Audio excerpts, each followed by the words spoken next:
चीन का अमेरिका पर एक और प्रहार अब सामने आ चुका है। 84% टैरिफ के बाद 18 अमेरिकी कंपनियों पर एक बड़ा एक्शन ले लिया चीन ने। जवाबी कार्रवाई में ट्रंप ने चीन पर टैरिफ बढ़ाकर 125% कर दिया गया।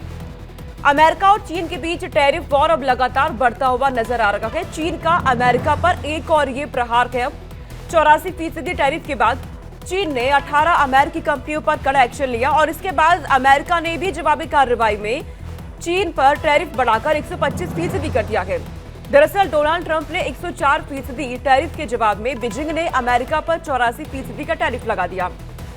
अभी अमेरिका चीन के इस वार से संभला भी नहीं था कि शी जिनपिंग की सरकार ने अमेरिका की 18 कंपनियों पर एक कड़ा एक्शन ले लिया है। चीन की सरकार ने बुधवार को अमेरिका की 12 कंपनियों को अपनी एक्सपोर्ट कंट्रोल लिस्ट में डाला और 6 अमेरिकी कंपनियों को अविश्वसनीय संस्थाओं की लिस्ट में शामिल करने का ऐलान कर दिया। वहीं आपको यह भी बता दें कि ग्लोबल टाइम्स की रिपोर्ट के अनुसार चीन के वाणिज्य मंत्रालय ने इस पर कहा कि इन कंपनियों पर आरोप है कि उन्होंने ताइवान को हथियार बेचे या फिर वहां के साथ सैन्य तकनीकी सहयोग किया है। यही वजह है कि इन 6 अमेरिकी कंपनियों को अविश्वसनीय संस्थाओं की लिस्ट में शामिल कर दिया गया है। अब फिर ट्रंप ने चीन पर टैरिफ बढ़ाकर 125% कर दिया गया। तो अमेरिका और चीन के बीच ये टैरिफ वॉर लगातार बढ़ता हुआ यहाँ पे नजर आ रहा है। वहीं इस मामले में अमेरिकी राष्ट्रपति डोनाल्ड ट्रंप ने एक ट्वीट भी किया है। अमेरिकी राष्ट्रपति की तरफ से तमाम बातें अपनी कही गई है। उन्होंने यहाँ पे ये तक कह दिया कि जिस तरीके से वो टैरिफ लगा रहे हैं ये रुकने वाला नहीं है, आगे बढ़ता रहेगा और मुझे ये करके गर्व महसूस हो रहा है। मैंने उन लोगों के लिए 90 दिनों की रोक लगाई जिन्होंने जवाबी कार्रवाई नहीं की है, क्योंकि मैंने उनसे कहा था कि अगर वे जवाबी कार्रवाई करेंगे तो हम इसे 2 गुना कर देंगे और यह मैंने चीन के साथ किया क्योंकि उन्होंने जवाबी कार्रवाई की है। ये जो बातें कही गई है ये चीन को लेकर के अमेरिकी राष्ट्रपति की तरफ से कही गई है, क्योंकि कई ऐसे देश है जिसे भारत समेत उन्हें 90 दिनों की मोहलत दी गई है अमेरिका की तरफ से, लेकिन चीन पर टैरिफ को और ज्यादा बढ़ा दिया गया है और अमेरिकी राष्ट्रपति कह रहे हैं कि अगर चीन नहीं रुका तो इससे ज्यादा कार्रवाई और भी ज्यादा बड़े एक्शन अमेरिका की तरफ से लिए जा सकते हैं। अब ये टैरिफ वॉर इसी तरीके से लगातार बढ़ रहा है, जिसके बाद चीन और अमेरिका के बीच तनातनी और ज्यादा बढ़ गई है। इस पर बातचीत करने के लिए हमारे साथ मेहमान जुड़ेंगे, उनसे हम जानने की कोशिश करेंगे कि दोनों के बीच ये जो टैरिफ वॉर है ये कहां तक पहुंच सकता है और इसका कितना नुकसान और कौन से देश को इसका फायदा होगा। यामिनी अग्रवाल अर्थशास्त्री हमारे साथ यहां पे जुड़ गई हैं, अमित तिवारी जी अर्थशास्त्री हैं, आप दोनों का स्वागत है। यामिनी जी, जब हम बात करते हैं चीन और अमेरिका की, दोनों के बीच जो तनातनी हम देख रहे हैं वो बहुत ज्यादा बढ़ने लगी है, टैरिफ वॉर एक दूसरे के बीच छिड़ा हुआ है। ये हम इस तरीके से समझे कि अब दोनों के बीच कहीं ईगो नजर आ रहा है कि अगर तुमने इतना लगाया टैरिफ तो हम इतना बढ़ा देंगे, या फिर तुमने ये कदम उठाया तो मैं ये एक्शन लूंगा। कि इसे असहमति ज्यादा कहना बेहतर होगा ईगो की जगह, क्योंकि अमेरिका ने एक टैरिफ लगाया, उसको ना मानते हुए चाइना ने टैरिफ बढ़ाया, पर ये ना ही चाइना के लिए सस्टेनेबल है और ना ही अमेरिका के लिए सस्टेनेबल है, क्योंकि जितने भी उन्होंने टैरिफ्स लगाए हैं उससे सीधा सीधा उनकी डोमेस्टिक मार्केट्स जो है असर करती हैं प्राइसेस के तहत और चीन के लिए खास तौर पे एक्सपोर्ट्स के तहत। यूएस, भारत और चीन दोनों पे ही निर्भर करता है अपने ज्यादातर इंपोर्ट्स के लिए और बाकी देशों पे भी निर्भर करता है। तो उसके लिए ये बहुत सस्टेनेबल नहीं है कि वो टैरिफ्स लगाता जाए और उन्हें बढ़ाता जाए। ये आपसी ब्लीडिंग सिचुएशन हो जाती है जिसमें दोनों ही देश अपने लिए नुकसान की एक स्थिति बना लेते हैं। इसलिए जरूरी है कि एक साझे तरीके से आकर के एक दूसरे से सहमति बना करके एक टैरिफ या हटाए जाएं या आपस में एक बायलैटरल ट्रीटी की जाए जिसके तहत दोनों ही देशों की जो इंटरेस्ट है उन्हें सेफगार्ड किया जाए। अमृत जी, क्या वाकई में दोनों देश को ऐसा लग रहा है कि बातचीत करने वाले हैं आपस में, या फिर ये जो टैरिफ वॉर नजर आ रहा है और आगे बढ़ने वाला है और इसका नुकसान कितना है? देखिए, जहाँ तक मेरी जो समझ है उसमें ये है कि नुकसान तो देखिए दोनों देशों का है, चाइना का सबसे ज़्यादा है और लेकिन इन सब में जो समझने वाली बात यह है कि इंडिया यहाँ पे बहुत अच्छी पोजीशन पे खड़ा हुआ है, क्योंकि कंपैरेटिवली हमारे पास जो 27% का जो टैरिफ है वो दूसरे जो अदर कंट्रीज है उनसे बहुत कम है। चाहे कंबोडिया 49% हो गया, वियतनाम 46% हो गया, 37% बांग्लादेश हो गया। तो बहुत सारे ऐसी इंडस्ट्रीज जैसे इलेक्ट्रॉनिक्स हो गया, इसके बाद फिर ये हाउस होल्ड आइटम्स हो गए, टेक्सटाइल हो गया, वहां पर इंडिया बेटर पोजीशन में। और मुझे लगता है कि इंडिया में जो डिमांड है वहां से वो काफी बढ़ेगी और इंडिया इतने समय बेटर प्लेस्ड है रादर देन अदर कंट्रीज। तो मुझे लगता है कि चाइना का जो नुकसान अभी हो रहा है फिलहाल, जो 90 दिन के लिए जो अभी इन्होंने पॉज किया है, तो और आगे जाके अभी मालूम नहीं है कि कहाँ पे क्या होना है, बट हम लोग as a India, as a country, हम लोग बहुत बेटर पोजीशन है आज की तारीख में। और मुझे लगता है कि यहाँ पर बहुत अच्छी डिमांड अभी फिलहाल आने वाली है, क्योंकि जो बेस जो अभी तक चाइना से जो सामान जाता था वहाँ पर, वो धीरे धीरे मुझे लगता है शिफ्ट होके इंडियन मैन्युफैक्चरर के पास आएगी वो डिमांड। तो मुझे लगता है कि we are much better placed currently as far as US tariff is concern. क्योंकि यहाँ पर यामिनी जी, ट्रंप का एक बयान सामने आता है, वो कहते हैं कि मुझे लगा कि लोग अगर हद से ज़्यादा बढ़ रहे हैं तो उन्हें रोका जाए, और ऐसा करने में मुझे गर्व महसूस हो रहा है। तो यहाँ पे क्या अमेरिकी राष्ट्रपति ये कहने की कोशिश कर रहे हैं कि चीन ने हमसे सीखा और हम ही से आगे बढ़ने की तुम कोशिश कर रहे हो, आगे बढ़ने नहीं दिया जाएगा? जी, जी, ऐसा मुझे नहीं लगता। ये ज़रूर है कि वो एक पैरिटी चाहते हैं अपने गुड्स को बेचने के लिए और ट्रेड डेफिसिट्स को कम करने के लिए। और अभी 90 डेज़ का पॉज़ भी लगाया है कि टैरिफ्स को नहीं लगाया जाएगा।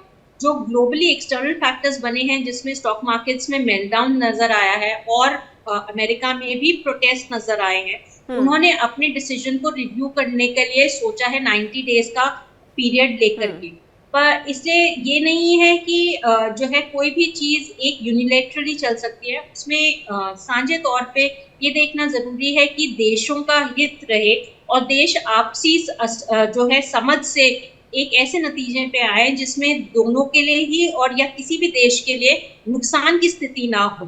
अगर कोई भी देश बहुत नुकसान सहेगा तो वो एक ज़रूरी बात है कि ये कहेगा कि आप मुझे मेरे सामान को बेचने के लिए एक फेयर डील दीजिए। ऐसे ही दूसरे देश ये कहेंगे कि हम बेच रहे हैं और हमारा एक स्थिति बन रही है जिसमें हम क्योंकि वो सामान बेचते आए हैं आपके यहाँ, हमारे यहाँ लोगों की रोजी रोटी चलती है, हमारी करेंसीज हैं, हमारी और चीजें हैं, हम उनको जारी रखना चाहेंगे।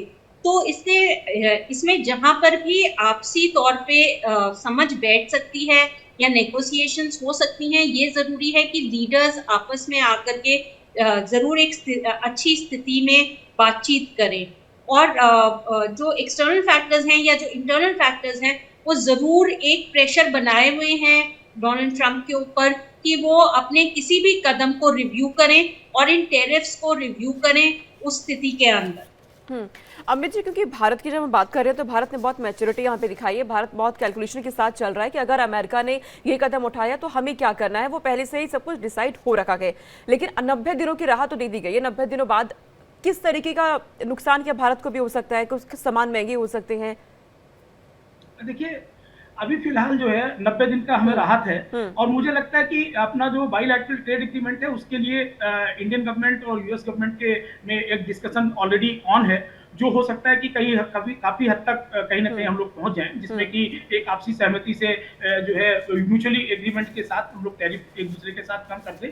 तो फिलहाल मुझे लगता है कि इंडिया बेटर पोजीशन है रादर देन अदर कंट्रीज, क्योंकि दूसरे कंट्रीज से हम लोग कम पेनलाइज्ड हुए हैं। हमारे पास केवल 27% का टैरिफ लगाया गया। हमारे जो साथ के जो दूसरे कंट्रीज हैं जो मैन्युफैक्चरिंग हब हो सकते हैं, जैसे चाइना 125%, मैंने बताया कंबोडिया 49%, वियतनाम 46%, बांग्लादेश 37%, तो हम लोग उनसे बेटर पोजीशन है। और इसीलिए चाहे वो एप्पल हो, चाहे वो जो दूसरी बड़ी कंपनीज हो जिनका बेस ऑलरेडी चाइना में है, जो असेंबली करते हैं इनकी मोबाइल मैन्युफैक्चरिंग और ये सब का, वो सारा का सारा धीरे धीरे मुझे लगता है कि आगे आने वाले टाइम पे बेस जो है वो इंडिया में शिफ्ट होगा। इंडिया इसलिए भी बेटर पोजीशन है क्योंकि यहाँ पर हम लोग जो है वो प्रोडक्शन लिंक इंसेंटिव भी देते हैं, PLI स्कीम है हमारे पास। हम लोग मेक इन इंडिया में काफी फोकस कर रहे हैं, और हमारे पास वो वर्कफोर्स है जो चाइना आज की तारीख में प्रोवाइड कराता है।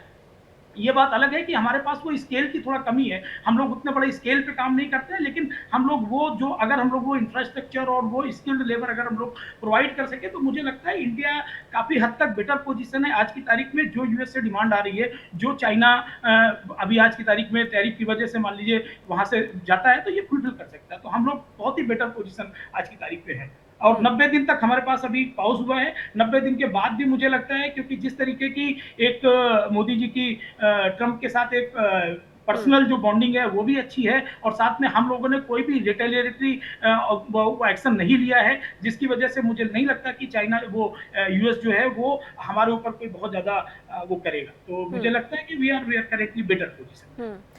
यामिनी जी, इस टैरिफ को बढ़ाने के बाद अमेरिका की तरफ से अमेरिका के शेयर बाजार में काफी उछाल देखने को मिल रहा है, तेजी से बढ़ रही है आगे, क्या भारत को इसका फायदा होगा? जी देखिए, भारत को इन टैरिफ से इतना नुकसान नहीं होता क्योंकि वो एक कॉम्पिटिटिवली जो है स्ट्रॉन्गर पोजीशन पे है, क्योंकि बाकी देशों पे जो टैरिफ्स लगे हैं वो ज़्यादा हैं और हम्म। इसके लोएस्ट लेवल पे टैरिफ लगे हैं। दूसरी चीज़ है कि जो पर्टिकुलर गुड्स वो एक्सपोर्ट करता है, वो ज़्यादातर इनइलास्टिक डिमांड है, जैसे जेम्स एंड ज्वेलरी है, तो वो हम्म। एक सिगरेट की तरह डिमांड है कि अगर उसकी प्राइस बढ़ती भी है तो भी डिमांड रहती है, इनइलास्टिक डिमांड रहती है। अगर आप कहें बाकी के जो गुड्स हैं, अगर मैन्युफैक्चरिंग में भी भारत इतना नहीं जाना जाता, चीन ज़्यादा जाना जाता है। हम्म। और जो सर्विसेज़ एक्सपोर्ट्स हैं वो काफ़ी हद तक भारत के हाथों में हैं, चाहे वो सर्विसेज़ फाइनेंशियल सर्विसेज़ हों, आईटी सर्विसेज़ हों या और कोई सर्विसेज़ हों। तो भारत पे इतना ज़्यादा असर नहीं पड़ता, पर भारत के लिए ज़रूर एक अपॉर्च्युनिटी है जहाँ पे भी वो अपने आप को कॉम्पिटिटिवली बेटर रख सकता है।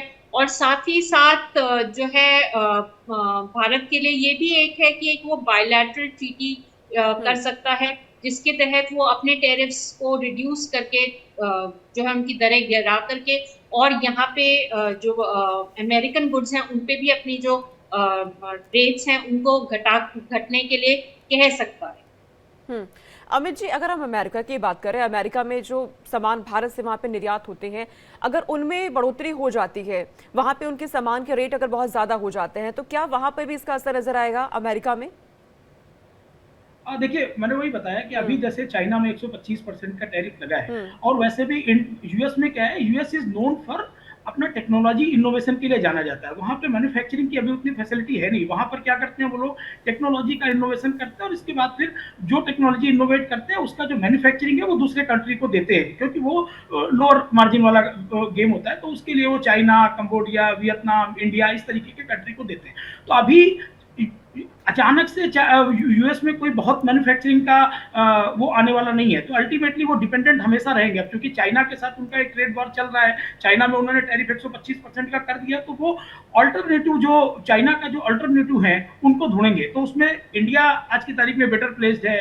देन अदर कंट्रीज भी हैं, जैसे कंबोडिया हो गया, जैसे आपका वियतनाम हो गया, टेक्सटाइल में अगर आप कहें तो बांग्लादेश हो गया, तो इस तरीके से है। तो यहाँ पर क्या है कि मैं वही बताने की कोशिश कर रहा हूँ कि अभी आज की तारीख में अगर यहाँ से जो सामान जाता है, और वो चूंकि चाइना में टैरिफ ज्यादा है, चाइना में उन्होंने ज्यादा टैरिफ लगाया है, इंडिया में बहुत कम टैरिफ है, तो हमारा प्रोडक्ट तो वैसे भी वहाँ पे बहुत कॉम्पिटिटिव है, और चाइना का जो प्रोडक्ट होगा वो वहाँ पे कॉम्पिटिटिवनेस अपनी खो चुका है। तो उस वजह से मुझे लगता है अगर इस तरीके की कंडीशन रहती है तो चाइना अराउंड जो भी $500 बिलियन का जो वो एक्सपोर्ट करता है यूएस में, उसका लगभग 70 to 90% वो लूज करेगा आगे वाले टाइम पे, जिसका सीधा सीधा फायदा जो दूसरे कंट्रीज है उनको मिलेगा, क्योंकि ये जीरो सम गेम है। एक जगह से आप प्रोडक्ट नहीं लेंगे तो दूसरी जगह से लेंगे, और दूसरी जगह पे दूसरे जो कंट्रीज है जिसमें इंडिया भी शामिल है वो कंट्रीब्यूट करेगा। यामिनी जी, क्योंकि चीन की तरफ से एक बड़ा यहाँ पर एक्शन लिया गया अमेरिका की कई कंपनियों पर, सीधे तौर पर यहाँ पर एक्शन लेते हुए अमेरिका की कंपनियों पर चीन में एक्शन लेना, इससे क्या प्रभाव पड़ सकता है? जी देखिए, कोई भी अगर एक रिटेलिएटरी हम्म। वो रहता है कि टैरिफ लगाया जाए तो वो वापस जवाबी कार्रवाई करेंगे हम्म। जैसे उन्होंने की। तो हम्म। इसमें आपस में अगर जवाबी कार्रवाई होती है या रिटेलिएशन होता है तो दोनों ही देशों के लिए दिक्कत की स्थिति बन जाती है और इससे किसी का भी फायदा नहीं होता, सिर्फ नुकसान ही होता है। तो दोनों देशों को यही समझना होगा कि ऐसी स्थिति ना आए कि जिसमें नुकसान हो। तो कोई भी कार्रवाई जब की जाती है तो चाहे वो यूनिलैटरल हो या जो वो है रिटेलिएटरी हो या एक दूसरे को नेगोशिएशन टेबल्स पे लाने की बात हो, वो सभी जो है इस तरीके से लानी चाहिए कि दोनों देशों का उसमें फायदा हो। हम्म। लेकिन अमित जी, अगर हम ये देखें कि अमेरिका की तरफ से राष्ट्रपति ने जिस तरीके से टैरिफ का ऐलान किया, इतना ज्यादा टैरिफ को लगातार बढ़ाना और इस पे अमेरिकी राष्ट्रपति का इतना ज्यादा सख्त हो जाना, इसके पीछे की वजह क्या है? देखिए, ऐसा है कि जिस जिस तरीके से ट्रम्प ने पूरी दुनिया में सारे कंट्रीज पर लिबरेशन डे के हम्म। उन्होंने उसको लिबरेशन डे का नाम हम्म। दिया और इसके बाद टैरिफ लगाए, उनका ये मानना है कि लोग यूएस में जो प्रोडक्ट जो सेल कर रहे हैं, एक तो वो जो है वहाँ पर जो यूएस की कंपनियां जो बाहर जब दूसरी कंट्री में जब अपना माल सामान बेचने जाती हैं तो वहाँ पर ज़्यादा टैरिफ लगाते हैं, और साथ में जो जब वहाँ पर जो चूंकि यूएस उसमें वहाँ पे हम्म। टैरिफ नहीं लगा रहा था, तो इसलिए उनके प्रोडक्ट वहाँ पे बहुत कॉम्पिटिटिव होते हैं। और जो अमेरिका, क्योंकि अमेरिका में वर्कफोर्स की कमी है, तो इसलिए अमेरिका में जो प्रोडक्ट बनता है वो हमेशा महंगा ही होता है। तो अब चूंकि वो महंगा होगा और दूसरी कंट्री वहाँ पे सस्ता आके बेचेंगे, तो कंज्यूमर तो हमेशा डिमांड सप्लाई पे ही चलता है, और साथ में प्राइस पर भी बहुत इम्पैक्ट पड़ता है। तो अगर उसको सस्ता सामान मिल रहा है तो महंगा क्यों लेगा? तो उस वजह से अपने प्रोडक्ट को कॉम्पिटिटिवनेस दिलाने के लिए जो मैन्युफैक्चरिंग जो गुड्स हैं उनको कॉम्पिटिटिवनेस दिलाने के लिए ही ट्रंप ने इस तरीके का वो किया। क्योंकि और दूसरा क्या है कि आप रिसेंट पास्ट में देखोगे तो चाइना बहुत तेजी से एक उभरती हुई इकोनॉमी था। आज की तारीख में $20 ट्रिलियन के आसपास का उसका जीडीपी साइज है, और जो बहुत तेजी से उसको कैच करने की कोशिश कर रहा है यूएस को। तो यूएस, चूंकि यूएस पूरी दुनिया में सबसे ताकतवर भी है फाइनेंशियली भी, और साथ में जो भी दूसरे भी उसमें है, मीन्स में है। तो इस वजह से वो नहीं चाहता है कि कोई दूसरी कंट्री उसको उसके पास भी आए या उसको सरपास करे। तो उसका भी एक इम्पैक्ट जो है वो ट्रंप की तरफ से आया है। यामिनी जी, अमेरिका की तरफ से राष्ट्रपति का ये कहना कि चीन ने हमें लूटा है, अब लूटने की बारी उन्हें हमारी है, इसका मतलब हम क्या समझे और ग्लोबल लेवल पर इसका क्या इम्पैक्ट है?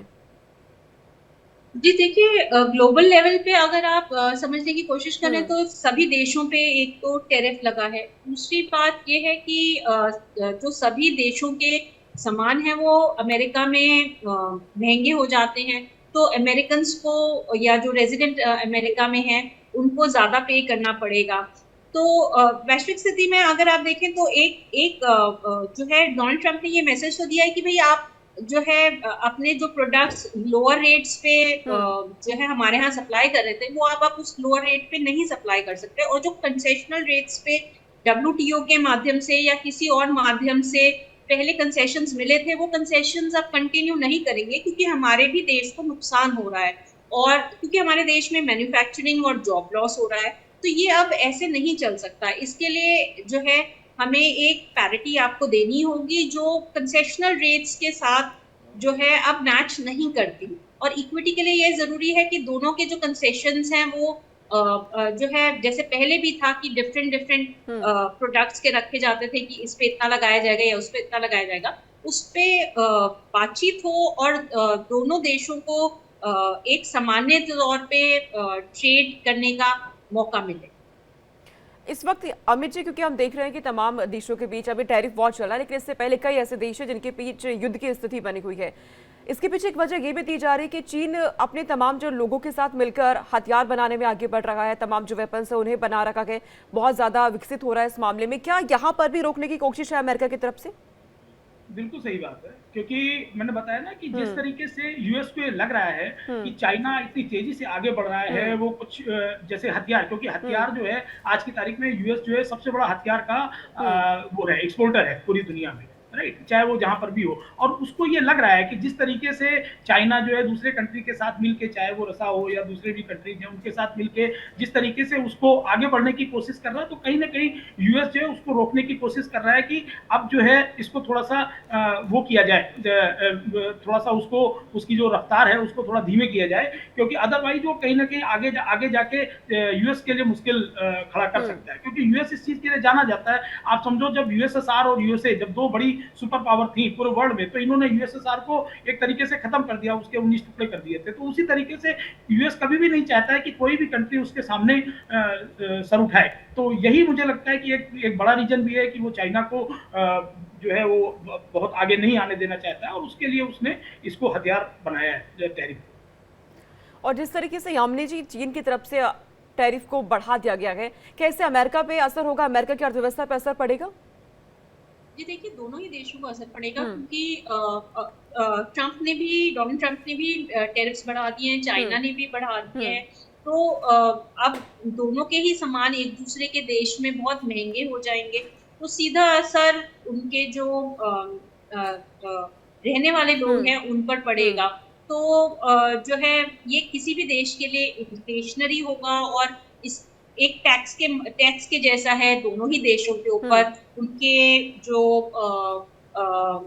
उनके निवासी हैं वहां के लिए। तो इसलिए ये जरूरी है देखना कि दोनों ही देश आपसी समझ से एक दूसरे के लिए एक बेहतर चुनाव करें। दोनों के बीच जिस तरीके से अमित जी अभी ये वॉर की स्थिति आप देख रहे हैं, टैरिफ वॉर, इसका फायदा कौन से देश को सबसे ज्यादा हो सकता है? क्योंकि जाहिर सी बात है अगर सामान एक दूसरे के देश में महंगे होंगे तो दूसरे विकल्प तलाशने पड़ेंगे। हाँ, मैं वही कह रहा था कि जैसे जो दूसरे कंट्रीज है, जैसे इंडिया है, आज की तारीख में इंडिया बहुत बेटर पोजीशन है। इसके बाद फिर दूसरे जो हैं कंट्री, जैसे कंबोडिया हो गया, जैसे फिलीपींस हो गया, वियतनाम हो गया, टेक्सटाइल के लिए बांग्लादेश हो गया, ये इन कंट्रीज को, क्योंकि अल्टीमेटली उनको एक्सपोर्ट का डाइवर्सिफिकेशन करना पड़ेगा। जो वहां से जो वो इम्पोर्ट करते हैं, तो वो डाइवर्सिफिकेशन, क्योंकि चाइना अब आज की तारीख में चाइना के प्रोडक्ट बहुत महंगे हो गए हैं, तो चाइना के प्रोडक्ट तो वहां पर कॉम्पिटिटिव नहीं रहेंगे। तो दूसरे कंट्री से, क्योंकि उनकी अपनी मैन्युफैक्चरिंग कैपेसिटी यूएस की अभी उतनी ज्यादा नहीं है, तो उनको कहीं ना कहीं से इंपोर्ट करना ही है। अब वो उसके लिए ऑल्टरनेटिव देखेंगे, तो ऑल्टरनेटिव में मुझे लगता है आज की तारीख में इंडिया बहुत बेटर पोजीशन पे है, क्योंकि इंडिया में 27% का जो बहुत ही दूसरे देशों से अगर तुलना करें तो काफी कॉम्पिटिटिव है, बहुत ही लोअर टाइप है, और साथ में यहाँ पर हम लोगों के पास वो सारी फैसिलिटी है, जैसे चाहे वो लेबर फोर्स हो, तो हमारे पास भी, हम लोग भी मोस्ट पॉपुलस कंट्री हैं, जस्ट चाइना सेकेंड लार्जेस्ट है। तो उस तरीके से हम लोग वहां पर इंफ्रास्ट्रक्चर के मामले में भी ठीक है, गवर्नमेंट भी बहुत वो कर रही है, फोकस कर रही है, मैन्युफैक्चरिंग को बढ़ावा दे रही है, मेक इन इंडिया का चल रहा है, पीएलआई स्कीम चल रही है इंडिया में। तो मुझे लगता है कि इंडिया साथ में जो दूसरे कंट्रीज है, वियतनाम हो गया और थाईलैंड हो गया, इस तरीके की जो कंट्रीज है, मुझे लगता है वो बेटर पोजीशन है। और अगर चाइना से माल वहां पर नहीं आता है, तो दूसरी वहां के जो वो हैं इंपोर्टर्स हैं, वो दूसरे कंट्री से जो है वो इंपोर्ट करना शुरू करेंगे। तो मुझे लगता है इंडिया अच्छी पोजीशन पे है। यामिनी जी, क्योंकि जैसे ही अमेरिका की तरफ से टैरिफ बढ़ाने का ऐलान होता है, उसमें भारत का नाम भी सामने आता है, तो भारत ने बीते दिन एक बड़ा फैसला लिया रेपो रेट को लेकर के। क्या आने वाले दिनों में इस तरीके के और भी फैसले देखे जा सकते हैं, भारत में लिए जा सकते हैं? जी देखिए, जब से टैरिफ की बातचीत शुरू हुई है, हमने देखा है कि करेंसी हमारी जो है डाउन जाती गई है, और उसमें ओवरऑल मार्केट के अंदर जो है डिक्रीज रहा है। एक्सपोर्टर्स को फायदा पहुंचाने के लिए एक तो जो हम कहते हैं डेप्रिसिएशन होता है करेंसी का, वो फायदा होता है। सीधा ही जैसे ही मनी सप्लाई बढ़ा दी जाएगी, वैसे ही करेंसी और फर्दर फॉल करेगी, क्योंकि मार्केट में बहुत सारा पैसा होगा, आपका इन्फ्लेशन भी बढ़ सकता है और ज्यादा हो सकता है, जो लोगों के ऊपर जो है परेशानी का सबब बनेगा। और जो बाकी की चीजें हैं वो और जो बाकी अकोमोडेट करने के लिए स्ट्रक्चर अडॉप्ट किया जाएगा, वो फिस्कल पॉलिसीज और मॉनेटरी पॉलिसीज को मिला करके रखा जाएगा। तो अमित जी, भारत में हम बात करें, तमाम बीते दिन जैसे रेपो रेट का फैसला हुआ था, तो उसमें ये हुआ कि अब तो जो ईएमआई है, कार लोन है, होम लोन है, वो सस्ते हो जाएंगे। आने वाले दिनों में क्या भारत में उपभोक्ताओं के लिए और बड़ी राहत होने वाली है, सामान सस्ते हो सकते हैं? और देखिए, इसमें दोनों चीजें हैं। एक तो उपभोक्ताओं के लिए तो फायदा होगा ही, ईएमआई सस्ती होगी, साथ में जो मैन्युफैक्चरर्स हैं, जो बिजनेसमैन है, उनके लिए भी लोन सस्ता होगा। तो अगर उनके लिए लोन सस्ता होगा, तो वो लोग भी अच्छे रेट पे लोन लेके और अपनी मैन्युफैक्चरिंग कैपेसिटी को बढ़ाएंगे। क्योंकि अभी क्या है, जिस तरीके से चाइना और यूएस का टैरिफ वॉर चल रहा है, तो इंडिया में भी जो मैन्युफैक्चरर्स है, उनको भी अपना स्केल बढ़ाने की जरूरत है, अपनी यूनिट्स को एक्सपेंड करने की जरूरत है, क्योंकि वहां से डिमांड अभी काफी आएगी। तो ये आरबीआई का एक अच्छा फैसला है कि उन्होंने जो 25 बीपीएस का जो रेट किया है, तो टोटल 50 बीपीएस का हुआ है। अभी मुझे लगता है आगे आने वाले टाइम पे और ज्यादा रेट कट की संभावनाएं हैं, क्योंकि जिस तरीके से उनको अल्टीमेटली अगर चाइना का जो वहां पे जो टैरिफ वॉर की वजह से जो हमें फायदा मिलना है, उसके लिए यहाँ के मैन्युफैक्चरर्स को गवर्नमेंट को प्रमोट करना पड़ेगा। और यहाँ पर जो जिस स्केल में चाइना आज की तारीख में मैन्युफैक्चरिंग करता है, उस स्केल में अगर इंडिया को कॉम्पिटिटिव बनाना है, तो यहाँ पर उसके लिए आपको लोन सस्ता करना पड़ेगा, ताकि लोग जो है लोन लेके और इसके बाद फिर अपनी मैन्युफैक्चरिंग कैपेसिटीज को इंक्रीज करें। तो मुझे लगता है कि इसका एक वो पड़ेगा। यानी कि कुल मिलाकर अमेरिका की टैरिफ नीति को लेकर के आने वाले दिनों में और भी ज्यादा असर ग्लोबल लेवल पे देखने को मिल सकता है, और भी ज्यादा बदलाव अभी हो सकते हैं।